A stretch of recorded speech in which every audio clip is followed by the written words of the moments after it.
సౌత్లో ప్రతిష్టాత్మకంగా భావించే సినీ పురస్కారాల్లో ఫిల్మ్ఫేర్ అవార్డ్స్ కూడా ఒకటి. ప్రతి ఏడాది అత్యుత్తమ ప్రతిభ కనబరిచిన దక్షిణాది నటీనటులు, సాంకేతికత నిపుణులను గుర్తించి అవార్డులను ప్రదానం చేస్తూ వస్తున్నారు. అయితే అనుకోని కారణాల వల్ల గతేడాది ఈ అవార్డులను నిర్వహించలేదు. తాజాగా 2023 సంవత్సరానికి గాను తెలుగు, తమిళ్, మలయాళ, కన్నడ చిత్రాలను సంబంధించిన సౌత్ ఫిల్మ్ఫేర్ అవార్డులను డిజిటల్గా ప్రకటించారు. తెలుగులో 'త్రిబుల్ ఆర్' సినిమా 8 అవార్డులతో సత్తా చాటింది. అలానే 'సీతారామం' సినిమా 5 అవార్డులు, 'విరాట పర్వం' మూవీ 2 అవార్డులు గెలుచుకున్నాయి.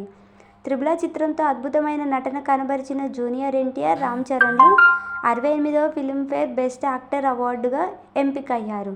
ఉత్తమ దర్శకుడిగా రాజమౌళి, ఉత్తమ చిత్రంగా 'త్రిబుల్ ఆర్' సినిమా అవార్డులు సాధించాయి.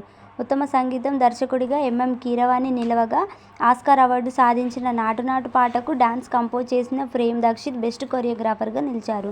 ఉత్తమ నటిగా 'సీతారామం' హీరోయిన్ మృణాల్ ఠాకూర్ అవార్డు సొంతం చేసుకోగా, క్రిటిక్స్ విభాగంలో ఉత్తమ నటిగా సాయి పల్లవి 'విరాట పర్వం' మూవీ నుంచి అవార్డు గెలుచుకుంది.